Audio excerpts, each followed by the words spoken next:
একটা ছবি দেখাই প্রথমে আপনাদের, ছবিটা দেখুন। আবাসের ঘর দিতে হবে, আর সেই এই হলো ঘর। আবাসের জন্য তারা অ্যাপ্লাই করেছেন, কিন্তু সেই আবাসের ঘরে দিতে হবে কাটমানি, এমনটাই দাবি নেতার। বসিরহাটের পঞ্চায়েত সদস্যের বিরুদ্ধে অভিযোগ, বসিরহাটের গোপালপুরে কাটমানির অভিযোগ উপভোক্তাদের। আমার সঙ্গে অনুপম সাহা রয়েছে। অনুপম, ঠিক কি অভিযোগ এবং যার বিরুদ্ধে অভিযোগ তার কি বক্তব্য, এই নিয়ে প্রশাসন কি ব্যবস্থা নিয়েছে?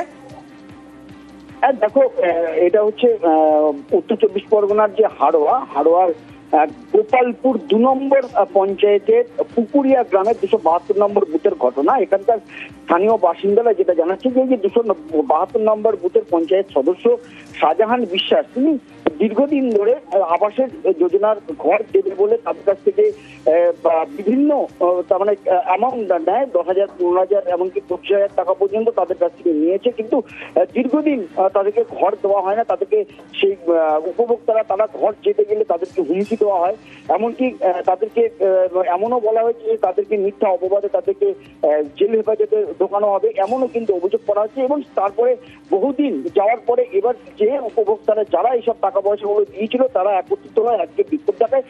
যেটা দাবি যে তাদেরকে তারা যেসব টাকা দিয়েছিল সেসব টাকা অবিলম্বে ফেরত দিতে হবে এবং তাদেরকে আবাসের ঘরও দিতে হবে, এবং এই যে টাকা নিয়েছে, এই যে অন্যায়টা করেছে তার বিচার অবশ্যই করতে হবে, এবং প্রশাসন যেন তার দৃষ্টি আকর্ষণ করে প্রশাসন যেন এই পুরো যে ঘটনা সে ঘটনার জন্য বিচার করে তার জন্য শাস্তি দেয়, এমনটাই কিন্তু দাবি করছে এইসব উপভোক্তারা। 271 নম্বর মেম্বার ওটা কোন পঞ্চায়েত? ও এই সরকারি যে ঘরগুলো বেরিয়েছে, একজনের নামের ঘর আর একজনের দিয়েছে ঘরটা টাকার বিনিময়ে, যে পয়সা বেশি দিয়েছে ঘরটা তারিখ করে দিয়েছে, মানে বিক্রি করে দিয়েছে।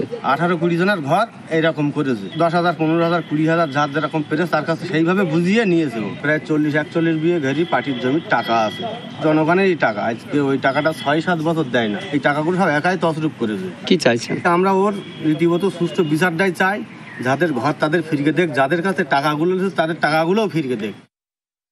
ওরকম কিছু করতে পারে, ওরকম কিছু ঘটার জায়গা নেই, কারণ এ তো বিডিও অফিসের আধিকারিক, তারা এসে ওদের মতো করে গিয়েছে। এই ব্যাপারে তো আদৌ কোনো মেম্বারদের কোনো ভূমিকা ছিল না, বিশেষ করে আমাদের এখানে সম্পূর্ণ ওটা বিডিও অফিস স্টাফ যারা এসছে ওরাই জানে বিষয়টা। আপনার নামে তো একটা বিডিও অফিসে অভিযোগ জমা পড়েছে বলছে। ওটা যদি রাজনৈতিক ভাবে চাপার জন্য যদি কেউ কিছু করতে পারে, এর কোনো বাস্তবতা নেই। এটা সম্পূর্ণ ভিত্তিহীন কথাবার্তা, যারাই করুক না কেন। মাথাভাঙায় 841 জনের মধ্যে লিস্টে বাদ পড়ে 425 জনের নাম। কমিশনের সাইটেও নাম না মেলায় উদ্বেগ, তারপর বিক্ষোভ অবরোধ হয়। তারপর কি হলো? আদেও কি তাদের নাম উঠলো? কোথায় রেহাই? স্বস্তি কি আদেও পেলেন সেই মানুষজন?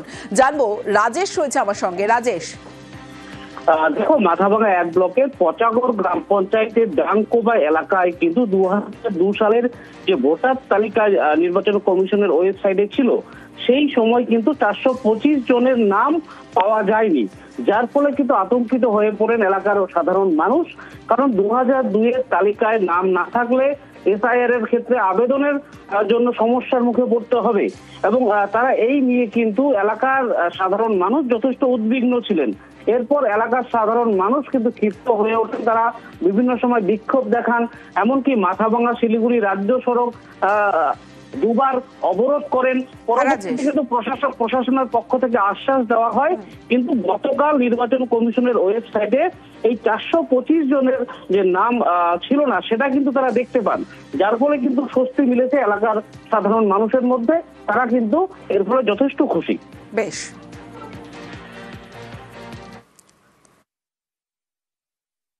অনলাইনে আর কি আমাদের যারা নাম বাতিল ছিল তারা সম্পূর্ণভাবে নামগুলো আমরা দেখতে পেলাম, এই জন্য আমরা এলাকার লোক সবাই খুশি। এখন কি 425 জনেরই নাম রয়েছে? 425 জনের নাম রয়েছে। এসআই নিয়ে এখন আর আতঙ্ক নাই, এখন সবাই একটা মনের হাসি এখন দেখা যাচ্ছে এলাকায় আর কি। প্রত্যন্ত দুর্গম এলাকায় পৌঁছানোই সমস্যা, তাই জলপাইগুড়িতে তিস্তার চরে এসআইআর এর শিবির। যে ছবি, ট্রাক্টরে করে এসআইআর শিবির করেন, গিয়ে পৌঁছন সেখানে, এবং পৌঁছানোর পর বিএলওর আরজিতে সারা বিডিওর। আর জলপাইগুড়িতে সদরের মন্ডলঘাট, যেখানে 800 ভোটারের বাস, আর সেখানেই দুর্গম এলাকায় এসআইআর এর ফর্ম বিলিতে সমস্যা। ট্রাক্টর ভাড়া করে বিএলওকে নিয়ে তিস্তার চরে বিডিও।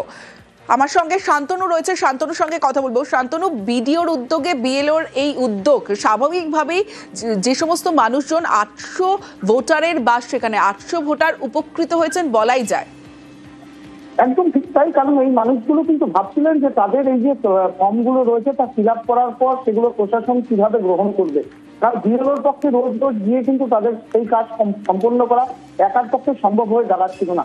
কারণ একেবারে বলা যেতে পারে জনবসতি থেকে অনেকটাই দূরে দুর্গম এলাকা, যে এলাকা পার হতে গেলে দুবার নদীকে ক্রস করে ট্রাক্টরে করে যেতে হয়, সেই একটা দুর্গম এলাকায় যে মানুষগুলো কিন্তু বসবাস করেন। প্রায় 30 শতাধিক পরিবার রয়েছে, 800 মতন ভোটার রয়েছে। সেই মানুষগুলোর জন্য কিন্তু বিএলও দরবার করেছিল প্রশাসনের কাছে যে আমাকে আরো বেশি যাতে কর্মী দেওয়া হয়, যাতে আমরা নির্দিষ্ট সময়ের মধ্যে ফর্মগুলো ফিল আপ করে নিয়ে আসতে পারি। কারণ অনেক মানুষই কিন্তু লেখাপড়া জানেন না, তাদের কাগজপত্রগুলো তাদেরকে লিখে নিতে হচ্ছে। সেই পরিস্থিতিতে দাঁড়িয়ে প্রশাসন বিবেচনা করে যে সেখানে একটি শিবির করা হবে। তবে শিবির করাটা খুব চারটিখানি কথা ছিল না। সকালবেলায় কিন্তু প্রশাসনের লোকজন, বিশেষ করে বিডিওর নেতৃত্বে জয়েন্ট বিডিও এবং বিডিও অফিসের বিভিন্ন কর্মীরা কিন্তু সেখানে ট্রাক্টরে গিয়ে পৌঁছান এবং প্রতিটা মানুষকে একটা জায়গার মধ্যে নিয়ে এসে তাদের ফর্ম ফিল আপ করা হয়। যারা নিজে করতে পারেনি তাদেরকে সহযোগিতা করে প্রশাসনের কর্মীরা, এবং দিন থেকে রাত যখন গড়িয়ে আসে প্রায় 7টা পর্যন্ত সেখানে শিবির চলে। তার পাশে কিন্তু বন্য জন্তুর হাঁটাহাঁটি একটা আশঙ্কা থাকে, প্রচুর শিয়ালের উপদ্রব হয়েছে এলাকায়। অর্থাৎ শান্তনু, বোঝা যাচ্ছে ঝুঁকি নিয়ে এই কাজ করেছেন বিডিওর উদ্যোগে বিএলও। এখানে ভিডিও ছাড়া আসলে এসে ফর্ম ফিল আপ করার জন্য আসলে আমাদের ভালো লাগলো। এখানে জমা দিচ্ছেন? হ্যাঁ, এখানে জমা দিচ্ছি, অনেকটা সুবিধা হলো। নাহলে কোথায় যেতে হতো? মন্ডলঘাট জিপি, অনেক দূর, নদী পার হয়ে যেতে হবে। এখানে হচ্ছে এসআই এর ওই যে কাগজগুলো সই হয়ে গেছে, আমরা জমা দিচ্ছি। বিএলও আসছেন, ভিডিও আসছেন, খুব সুন্দরভাবে কাজ হচ্ছে, খুব ভালো। এটা দুর্গম জায়গা, এই জায়গাটা তিস্তা নদীর মাঝখানে, একার পক্ষে বিএলওর কাজটা খুব কঠিন হয়ে দাঁড়াচ্ছিল। এর জন্য জলপাইগুড়ি সদর ব্লক থেকে আমাকে সাহায্য করার জন্য স্বয়ং বিডিও সাহেব এসেছেন, এআরও সাহেব এসেছেন, তাছাড়া আরও বেশ কয়েকজন ছিলেন, আমার সাথে সহযোগিতা করলেন। একার পক্ষে এটা সম্ভবই ছিল না।